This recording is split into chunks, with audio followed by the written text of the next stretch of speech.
Good day, everyone. We will discuss the court compartmentation and how this affect kuan watertight integrity. So, I will start.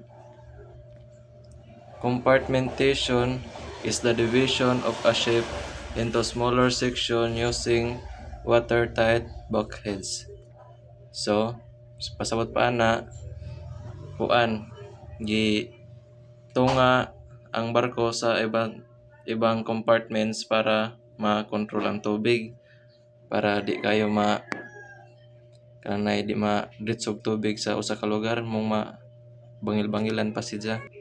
Sama aning sa picture kini mo ni ang kuan napa siya nakaatang diri kaya ang tubig di mo kalap largo sa barko mo agi pa siya diri di siya mo dritso kay napay nakaatang mo ni ang kuan niya purpose gi bahin-bahin siya mo ni para ang kuan barko dili mo kalat ang tubig. Ito siya. And this affects watertight integrity. So, watertight integrity means kakayahan sa barko nga dili pasudlon ang tubig sa lain nga parte sa maani. Hindi siya ka adtog tubig sa laing parte kay daghan magnakaatang.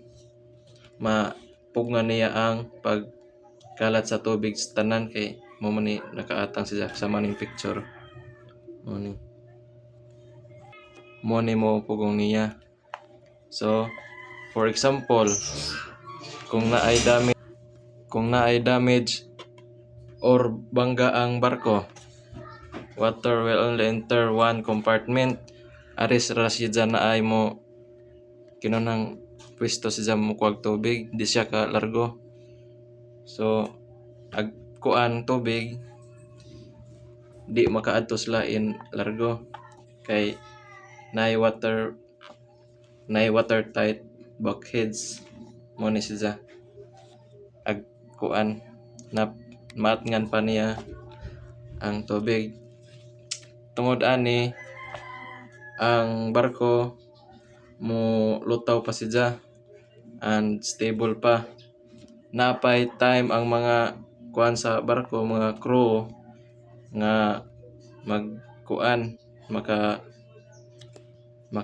kuan pa siya diri, maka repair pa kay napaman kinunhang nga section ang tubig di pa man siya kakalat.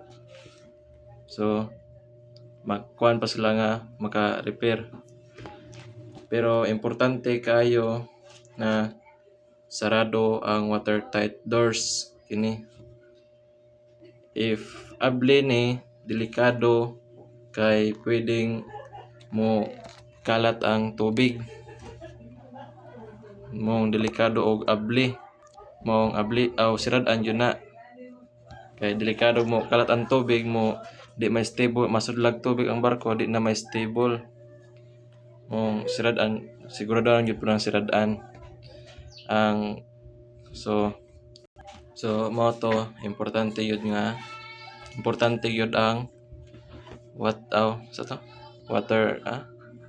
watertight bulkheads sa barko kay ron mo pugong sa tubig kay sama ni nakakwarto-kwarto na siya na bahin-bahin di ka largo ang tubig. So ang kuana na ang compartmentation importante kay helps motabang sa control sa flooding, maintain stability and protekta sa barko. Importante gyud ni siya para dali mo lubog ang barko kay ug masudlan man ganig tubig di mo kalap sa tanan napay oras ang mga crew para ma-repair. So ma-stable gyapon barko bisag masudlag gamay kay di man mo kalat largo tanan. So mora to akong na substance akong nabasa, mora po akong discussion, mora to akong na discuss sa compartmentation, mora to akong na sabtan og ma-discuss. Thank you. Mura to ako na sabtan tanan sir. Thank you and God bless.